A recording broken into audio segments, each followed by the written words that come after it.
Sírvanse manifestarlo levantando la mano. En contra, abstenciones, se aprueba el orden del día, señor presidente. Gracias, senador Gil. Invitamos a la presencia del ciudadano Julián Alfonso Olivas Ugalde, quien es propuesto por el Ejecutivo Federal para ocupar el cargo de magistrado de Sala Superior del Tribunal Federal de Justicia Fiscal y Administrativa por un periodo de 15 años. Le damos la más cordial bienvenida y le dejo el uso de la voz al senador Roberto Gil Suárez para la presentación.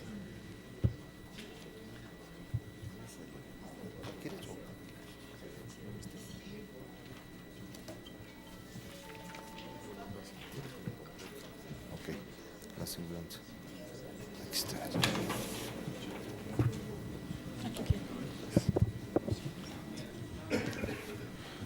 Ciudadano Julián Alfonso Olivas Ugalde es licenciado en Derecho, egresado de la Escuela Libre de Derecho, cuenta con un diplomado en Políticas Públicas por el Instituto Nacional de Administración Pública INAP.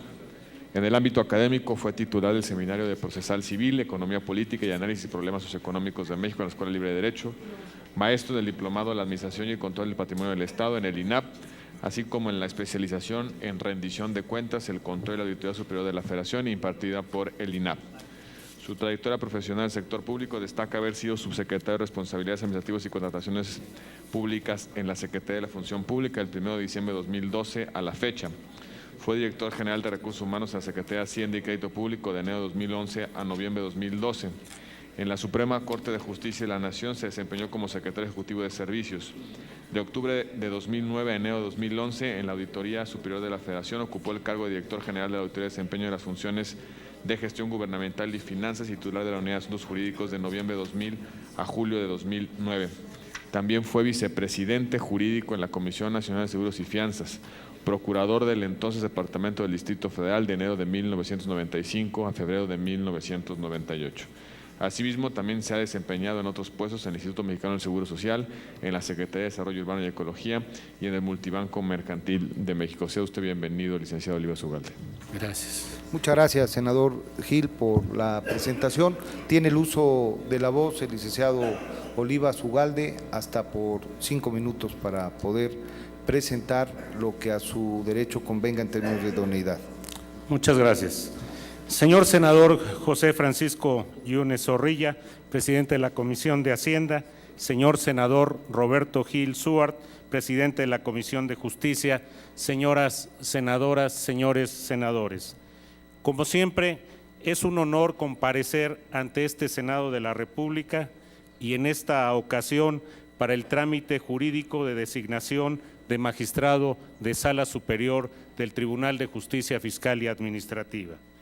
En primer lugar, deseo dejar constancia de la importancia que tiene para mí, después de casi 40 años de servicio al Estado en los 3 poderes de la Unión, el poder pertenecer, en caso de ser aprobado por ustedes, al Tribunal de Justicia Fiscal y Administrativa, ya que en los diversos cargos que he ocupado he tenido relación con dicho tribunal defendiendo los intereses públicos.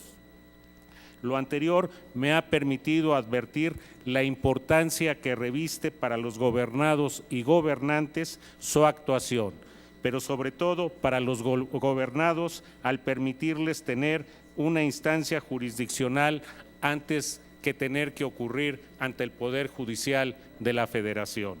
Como todos ustedes saben, el Tribunal de Justicia Fiscal y Administrativa nace en el año de 1936, cuando nuestros legisladores toman la corriente de tribunales contenciosos administrativos que nació en Francia y se dispersó por todo el mundo. Aunque aquella época su competencia se circunscribió a la materia fiscal, además de que se cuestionó su fundamento jurídico. A pesar de ello, fue un avance muy importante en nuestra vida jurídica. Esta situación de controversia de su sustento jurídico fue subsanada por el poder reformador de nuestra Constitución en el año de 1946, con lo que logró un fundamento jurídico pleno para poder ejercer sus funciones. En el año 2000, el tribunal incorpora reformas que le permiten obtener la competencia ampliada en materia administrativa y no solo la fiscal, las cuales recientemente han sido limitadas en materia de competencia económica, energética y telecomunicaciones. En el año de 2005 es aprobada la Ley Federal de Procedimiento Contencioso Administrativo, que entró en vigor el 1 de enero de 2006. Con la entrada en vigor de la referida Ley de Procedimiento Contencioso Administrativo, se otorgó jurisdicción plena al tribunal, ya que no solo tiene el dictado de sentencias de condena, sino también se le otorgan las facultades para exigir el cumplimiento de sus sentencias y establecer en los defectos las características que tendrá que tener el nuevo acto que emita la autoridad administrativa. También cabe destacar, dentro de las facultades que ha ido sumando el tribunal, son los juicios en línea, la reparación del daño contra el Estado, como recientemente se dieron resoluciones en contra de la Procuraduría General de la República y el Instituto Nacional de Migración. Asimismo, hay 3 temas trascendentes en el tribunal, que es por una parte el de transparencia, donde en 2014 tuvo 2.999 solicitudes de acceso y quedaron pendientes 30.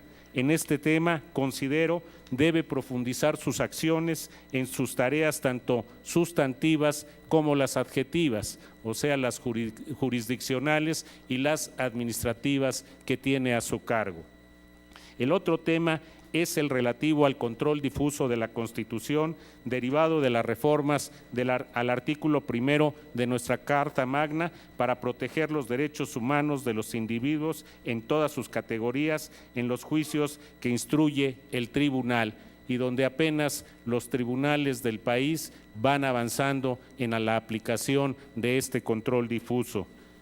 Por último, las reformas que aprobó la Cámara de Diputados en materia anticorrupción y que en su minuta que fue tornada a esta Cámara y que el día de ayer fue aprobada por ustedes en pleno, se dan varios avances, ya que amplía facultades a instituciones que ya existen o las consolida, crea otras figuras y establece sistemas de coordinación entre las instituciones encargadas del combate a la corrupción, que yo podría resumir en lo siguiente: establecer, sujeto a la extinción de dominio, el enriquecimiento ilícito; otorgar al Poder Legislativo la facultad para designar a los titulares de los órganos internos de control en los órganos constitucionalmente autónomos; facultar hasta el día de hoy Tribunal de Justicia Fiscal y Administrativa, que se convertirá en Tribunal de Justicia Administrativa, a los servidores públicos que cometan irregularidades graves,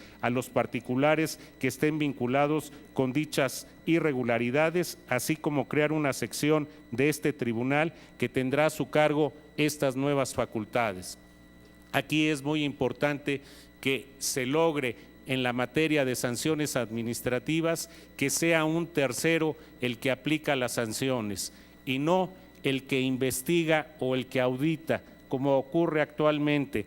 En el control interno, la Secretaría de la Función Pública, los órganos internos de control o en los órganos constitucionalmente autónomos atienden quejas y denuncias y ellos mismos emiten las resoluciones o practican auditorías, encuentran irregularidades y también aplican las sanciones. Lo mismo ocurre en el control externo con la Auditoría Superior de la Federación, que al realizar la práctica de revisiones encuentra irregularidades y emite pliegos de observaciones, y en caso de que no sean subsanados estos pliegos, inicia el procedimiento resarcitorio y aplica las sanciones. ¿Qué ocurre? Que normalmente al aplicar estos procedimientos, el disciplinario sancionatorio o el resarcitorio, la autoridad emite una resolución en contra del servidor público. Por eso es muy importante, con lo que acaban de aprobar ustedes el día de ayer, que sea un tribunal Tercero, al que se le envíe el expediente con todas las actuaciones que llevó a cabo el órgano interno de control o el órgano externo de control, y que ellos llamen al servidor público, éste pueda ofrecer las pruebas en descargo, los alegatos correspondientes, y que en forma colegiada 3 magistrados emitan las resoluciones totalmente con imparcialidad, y con eso creo yo que lograremos en esta nueva competencia que tendrá el tribunal una menor impunidad en nuestro país. También se amplían las facultades de la Auditoría Superior, iniciará sus revisiones desde el primer día hábil del ejercicio, solicitará información en el ejercicio de los procesos que se hayan concluido, revisará en coordinación con las entidades locales de fiscalización las participaciones federales, ya que actualmente solo las aportaciones federales son revisadas por la Auditoría Superior. Ahora las participaciones que devienen para los estados y el Distrito Federal por dejar de cobrar ciertos impuestos y evitar la doble tributación serán revisadas por la auditoría de manera coordinada con las entidades de fiscalización locales y también de manera directa, así como el destino de los empréstitos donde haya garantía de la Federación. Podrá revisar durante el ejercicio o en ejercicios anteriores operaciones que sean denunciadas previo acuerdo de su titular. Las sanciones resarcitorias, como lo decía yo, ahora las aplicará el nuevo Tribunal Federal de Justicia Administrativa. Además, entregará 3 informes y el último será el informe general ejecutivo del resultado de la fiscalización, con lo cual la Cámara de Diputados tendrá la oportunidad en 3 plazos establecidos en la reforma constitucional de ir conociendo cuáles fueron las observaciones, las recomendaciones y las acciones promovidas que emita la Auditoría Superior de la Federación. En esta reforma también destaca que se va a agregar a la declaración patrimonial la declaración de interés. Las faltas no graves corresponderán a los órganos internos de control, que son las faltas menores. También una cosa muy relevante es la eliminación de los secretos fiscal, bancario, fiduciario, bursátil, de sociedades cooperativas de ahorro, de los sistemas de ahorro para el retiro, que actualmente ni la Secretaría de la Función Pública ni la Auditoría tienen la facultad plena. Tiene una parte de estos secretos para poder obtener la información. Creo que es un gran avance. En una ocasión que yo estuve aquí en el Senado y estuve en una comisión especial, pedimos a los señores senadores que se diera una reforma en este sentido, lo cual es muy grato conocer que el día de hoy, ayer ya fue aprobada y caminará por las legislaturas locales. Se prevé la sanción de suspensión de actividades, disolución o intervención de sociedades que causen perjuicio a la hacienda pública. La ratificación por parte del Senado del titular de la Secretaría de la Función Pública. Se crea también un sistema nacional anticorrupción con un comité coordinador donde estará la Auditoría Superior, la Fiscalía Especializada en Combate a la Corrupción, la Secretaría de la Función Pública, el Tribunal de Justicia Administrativa, el IFAI, que se convierte en INAI, el Consejo de la Judicatura Federal y un representante de un comité de participación ciudadana. Este comité se integrará por 5 ciudadanos que se hayan distinguido por su contribución al combate a la corrupción, la transparencia y la rendición de cuentas. Este comité va a emitir observaciones que no serán vinculatorias, pero para todas las autoridades que ejercen el presupuesto.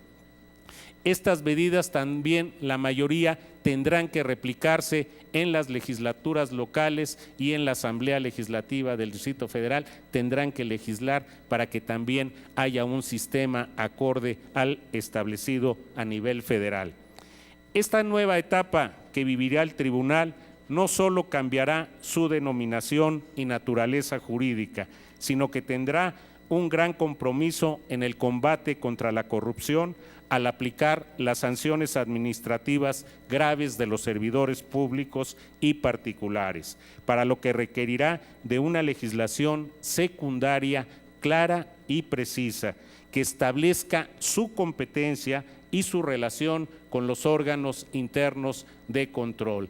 Aquí será necesario que se establezcan muy bien las normas de relación entre el control externo, el control interno y el tribunal cuando envíen estos expedientes y cuando estos expedientes no estén debidamente integrados y puedan ser regresados para que se substancien en estas instancias externas e internas de control, y también cómo se le dará la oportunidad al servidor público de ofrecer sus pruebas y alegatos.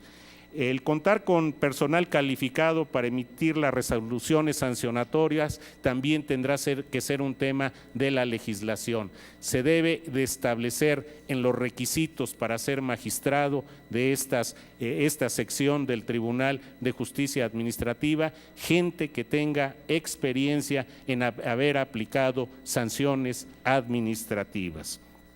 También estas personas deberán de tener la calidad ética suficiente para aplicar con imparcialidad y justicia sus resoluciones, lo que logrará eliminar un flagelo que molesta a la sociedad, que es la impunidad.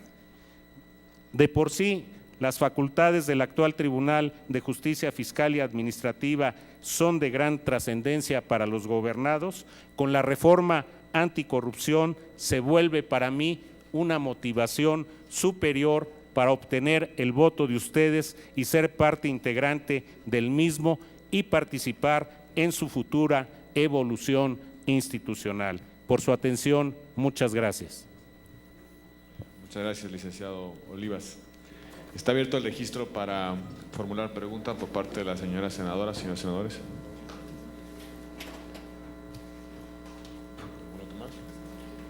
Senadora Dolores Padierna, por favor.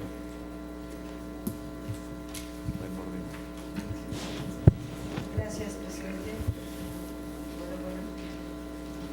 Bueno,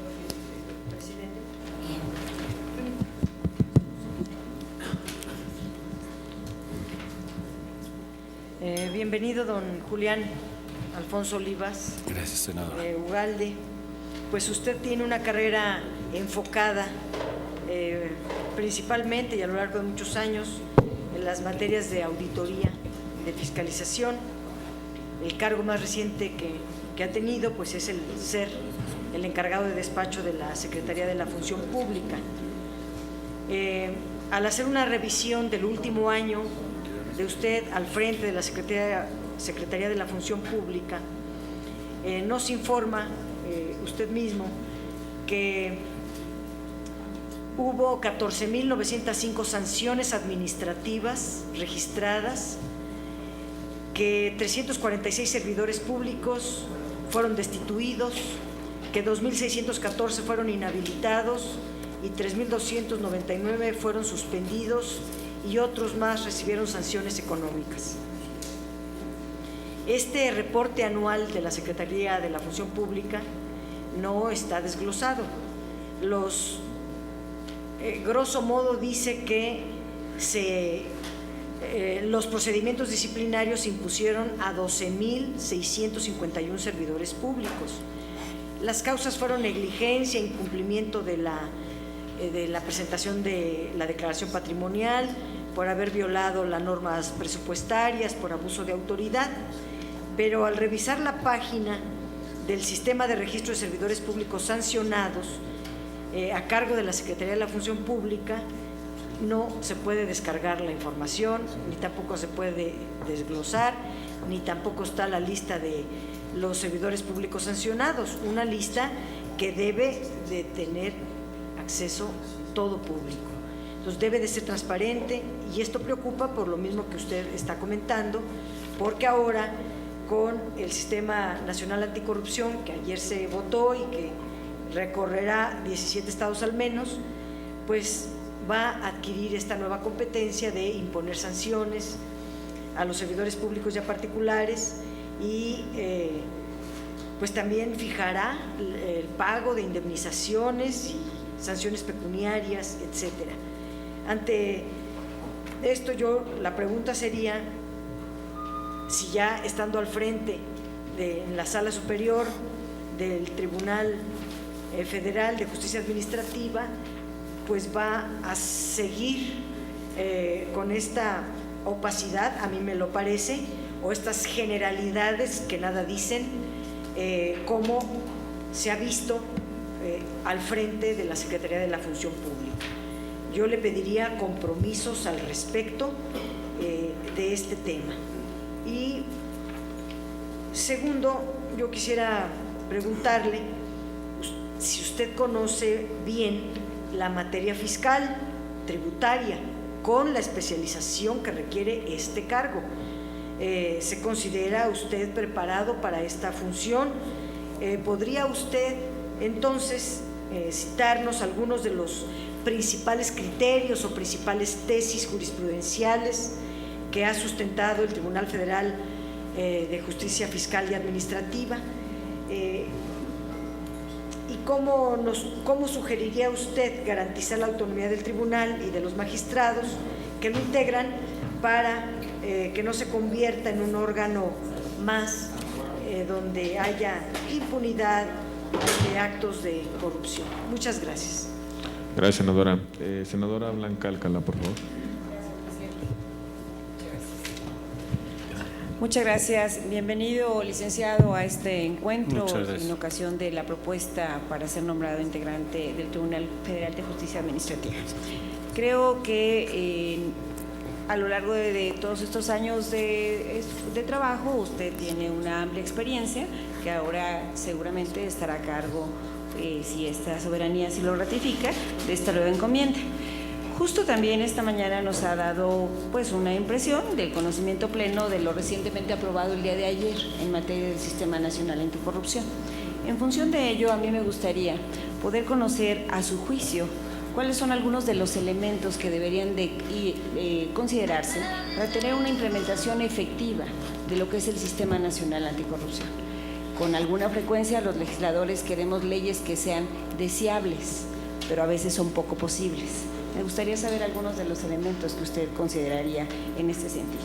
Es más, a veces incluso pareciera que vamos en contrasentido, porque entre más sancionados es que sea más exitoso, cuando tendríamos quizá que pensar que un sistema preventivo o disuasivo podría ser mucho más exitoso en relación con lo que queremos, que es una administración eficiente y con menos corrupción. Sus puntos de vista me resultarían interesantes. Gracias, senadora. Senador Enrique Burgos, por favor. Muchas gracias, señor presidente. En realidad, señor presidente, yo no formularé ninguna pregunta. Mi intervención es solamente para hacer un reconocimiento real, por convicción propia, de la trayectoria de don Julián Alfonso Olivas Ugalde, por su conocimiento, que me consta también lo ha acreditado en distintos espacios, en la academia, en la función pública.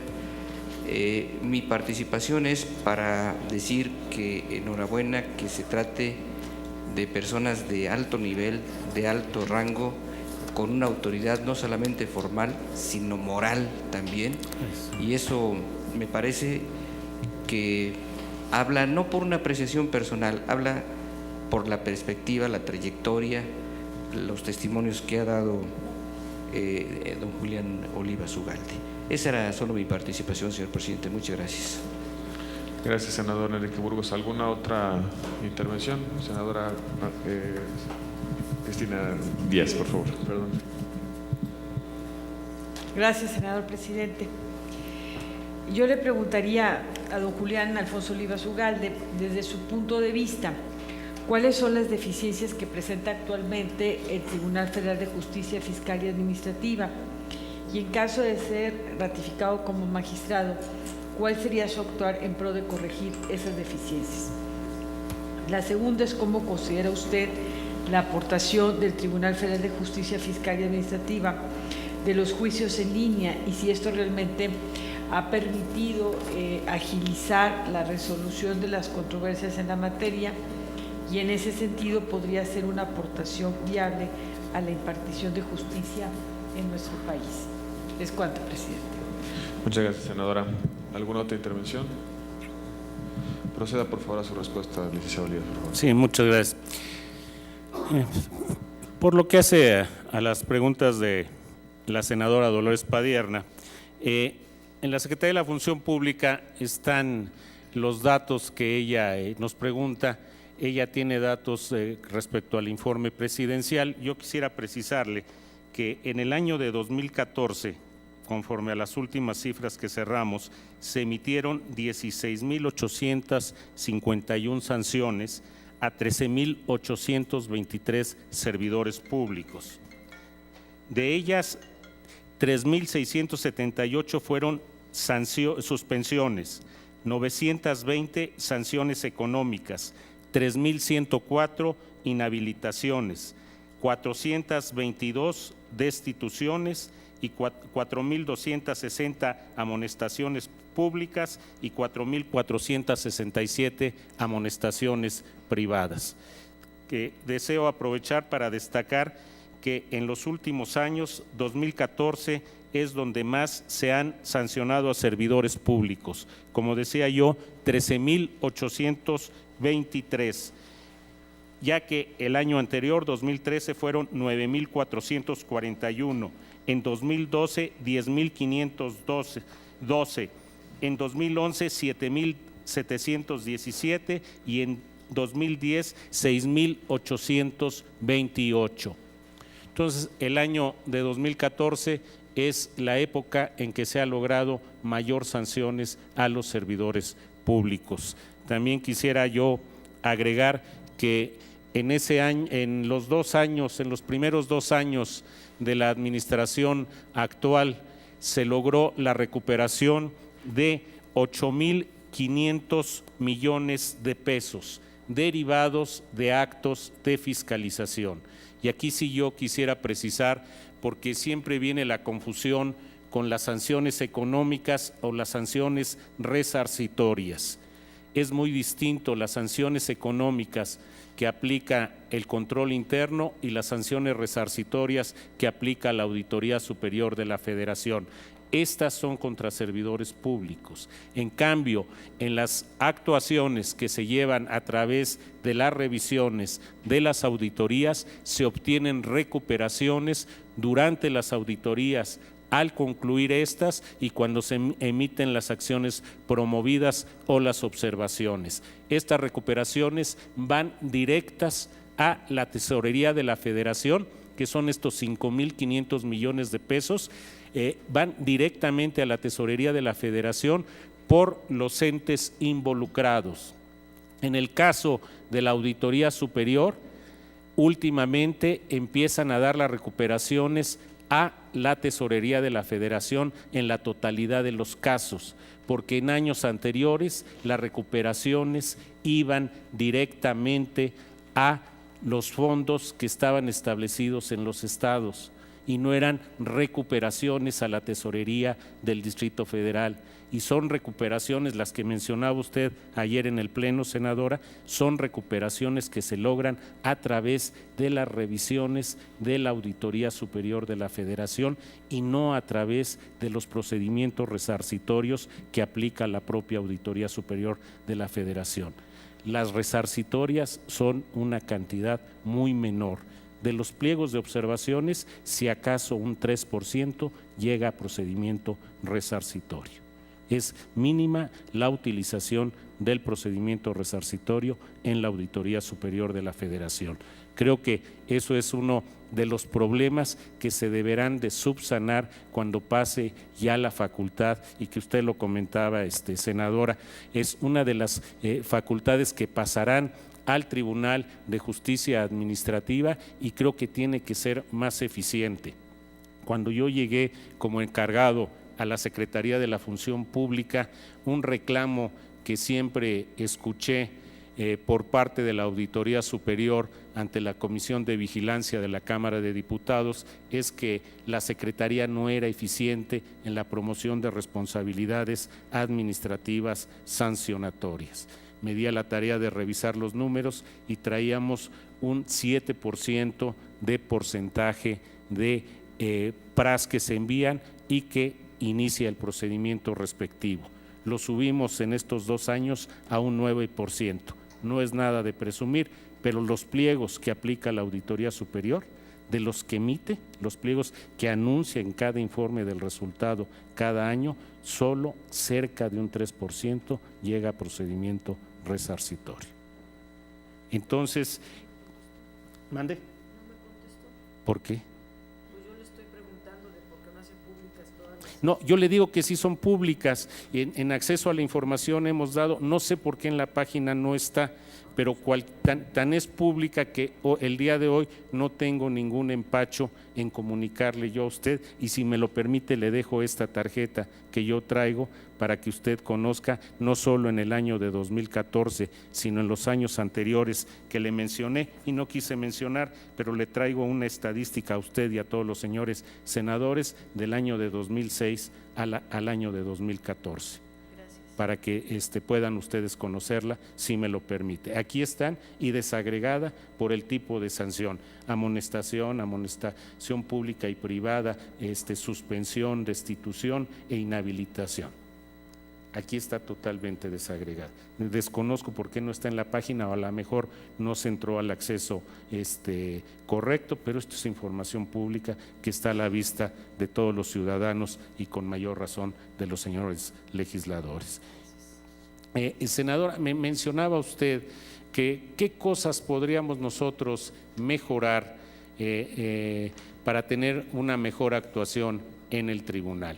Yo algo ya mencionaba, creo que debe de estar muy claro 2 situaciones importantes. Por un lado, la relación que se da entre los 2 controles, el interno y el externo, y el tribunal, para que los expedientes estén perfectamente integrados. Porque ese es otro problema, senadora Padierna. Muchos de los PRAs que llegan a la Secretaría de la Función Pública no están bien integrados por la Auditoría Superior de la Federación y tiene uno que pedir mayores elementos. Entonces, para no caer también en este problema, tenemos que establecer, ustedes deben de establecer en la legislación cuáles son los requisitos que debe tener ese pliego que envíe, ese oficio, como lo determinen ustedes dentro de los términos jurídicos que se utilizan en este tipo. Finalmente, este procedimiento que lo propusimos, que lo platicamos en muchas ocasiones con legisladores, con académicos, pues es muy semejante al proceso penal. Es integrar adecuadamente una averiguación previa y enviarla al juez para que resuelva. Cuando la averiguación previa en materia penal no está debidamente integrada, pues el juez no dicta la orden de aprehensión correspondiente y se nos cae el asunto. Entonces, aquí también debemos de señalar precisamente qué es lo que nos tienen que enviar al tribunal y que el tribunal le otorgue la garantía de audiencia adecuada al servidor público o al particular para que se pueda defender. Y también con plazos adecuados.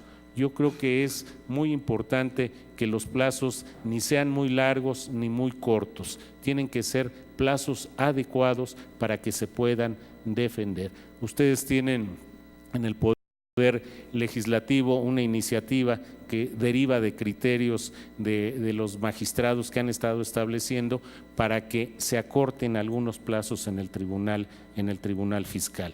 Y quisiera recordarle, perdón, senadora, se me pasó, sí tengo experiencia en materia fiscal. Como usted recuerda, cuando fue usted asambleísta, yo fui procurador fiscal del Distrito Federal, vimos muchos temas con usted y con las cuestiones coordinadas en materia federal de los impuestos que nosotros cobrábamos, cuando se nos impugnaban y se iban al Tribunal de Justicia Fiscal y Administrativa, me tocó defender esos asuntos, como también me tocó defendernos ante el Tribunal de Contencioso Administrativo del Distrito Federal, que desde hace muchos años sí tenía una competencia ampliada, no como el Tribunal Fiscal en esa época. Entonces sí conozco la materia fiscal, por eso me entusiasma el poder participar en este tribunal.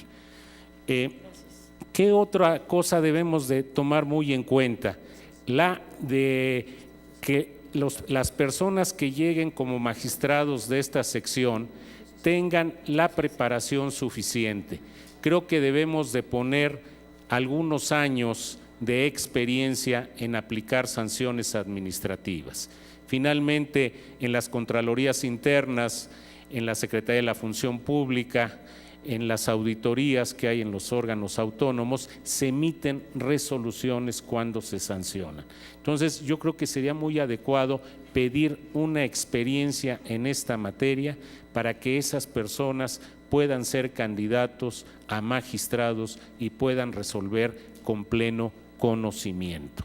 Otro gran avance de esto es que contra estas resoluciones pues ya no tendrán 4 instancias como se logra el día de hoy, que es un largo camino para los servidores públicos y también un largo camino para la sociedad de saber qué pasó. Creo que aquí tendremos solamente 2 instancias por fortuna. Creo que es otra cosa que la legislación debe de revisar de manera muy importante. Creo que por lo que hace al tribunal, esto va a ayudar mucho para hacer más eficiente su operación. Y otro tema que yo creo que es el central, determinar cuáles son las conductas graves en que puede incurrir un servidor público. Hay unas muy obvias: cuando hay daño patrimonial al Estado, siempre debe ser una conducta grave, ¿sí? Pero hay otros que se vuelven muy importantes y que están perfectamente regulados en el artículo 8 de la Ley Federal del Procedimiento Administrativo, de responsabilidades de los servidores públicos, que es, por ejemplo, el conflicto de interés. El conflicto de interés en nuestro país está perfectamente regulado en el artículo 8, tanto cuando el servidor público ejerce sus funciones como cuando deja de ejercerlas, que es la laguna que ustedes deben de colmar en esta nueva legislación: el conflicto de interés antes o al momento de entrar a un cargo. Creo que ahí debe de haber una declaración de conflicto de interés antes de que se vaya a ingresar a un cargo o al momento de ingresar, para que la sociedad, para que los órganos fiscalizadores puedan revisar si esta persona se está conduciendo adecuadamente. Creo que aquí deberá de haber una legislación muy precisa por parte de ustedes. Hay otras conductas que también deben ser graves: el que permite estar cobrando a un servidor público y que no asista a laborar. Yo creo que es otra conducta grave que tiene que estar regulada. El que inhibe a un particular para que presente una denuncia, una queja en contra de un servidor público, también debería ser considerada una conducta grave. Creo yo que del catálogo que tiene el artículo 8 podrán ustedes hacer esa diferenciación y agregar algunas cosas como el conflicto de interés al entrar o antes de entrar a la administración pública. ¿Cuáles son las deficiencias a corregir que me comentaba la senadora Cristina Díaz? Yo creo que es algo muy importante lo que ella ya mencionaba: los juicios en línea. Los juicios en línea fue una determinación que tomó el tribunal, que se empujó de manera muy importante y que yo creo que no ha tenido los resultados que se esperaban. ¿Por qué digo que no ha tenido los resultados que se esperaban? Por el número que hemos visto. Los números que nos reporta el Tribunal de Justicia Fiscal y Administrativa son muy pobres. Yo creo que tenemos que avanzar e impulsar, y esas son de las mejoras que me preguntaba la senadora Díaz, debemos de promover en caso de que yo, por el voto de ustedes, llegara al tribunal, para dar mayor confianza. Tenemos un problema y lo confieso, los abogados no confiamos mucho en los medios remotos de comunicación. Nos gustan los papeles en original, las firmas en original, las actuaciones en original. Entonces creo que podemos ir promoviendo y dándole confianza al promovente, dándole confianza y sobre todo algo por el que tiene desconfianza el abogado siempre en estos medios, la seguridad jurídica. Pero creo que hay muchos ejemplos y desde hace muchos años, por ejemplo, en mi paso por la Comisión de Seguros o en la Dirección General de Seguros y Valores, aprecié que desde hace muchos años todas las pólizas de seguros no se firman autógrafamente. Las pólizas de seguros están impresas y yo nunca he visto un problema de que alguien objete una póliza de seguro, que es el contrato de seguro. Todas son aceptadas, las aseguradoras las pagan y hay una costumbre de aceptación. Entonces creo que debemos de promover esta aceptación y sobre todo darle seguridad jurídica al que demanda ante el Tribunal de Justicia Fiscal y también a las autoridades demandadas, y eso nos permite que pues, reducir el personal o aplicarlo a otras tareas también más importantes y sobre todo bajar en su caso cuando hay rezagos. El tribunal ha tenido una virtud, de años atrás ha ido avanzando en abatir el rezago de los asuntos que tiene y creo que va por muy buen camino y es una tarea en la que no se debe de desmayar, se debe de continuar por el mismo rumbo y creo yo que la otra virtud del tribunal es descargar de asuntos al Poder Judicial de la Federación. Tiene una eficacia de alrededor de un 85-80% en promedio, porque hay salas regionales, la sala superior, las salas especiales, pero anda en esos números más o menos que le revocan sus sentencias aproximadamente entre un 15 y 20%, dependiendo el año que se analice. Creo yo que ese es el indicador más importante del tribunal porque descarga, como decía yo, al Poder Judicial de la Federación y lo vuelve confiable porque son revocadas el menor número de sus sentencias. Para mí ese es el indicador estratégico del Tribunal de Justicia Fiscal y Administrativa. Por su atención, muchas gracias. Agradecemos las respuestas del licenciado Julián Alfonso Oliva Ugalde. Con esta última concluye su comparecencia. Le agradecemos mucho el tiempo y la disposición con la que distingue los trabajos de estas Comisiones Unidas del Senado y en breve conocerá usted lo que corresponda en términos de los funcionamientos de las senadoras y de los senadores. Muchas gracias, muy amables.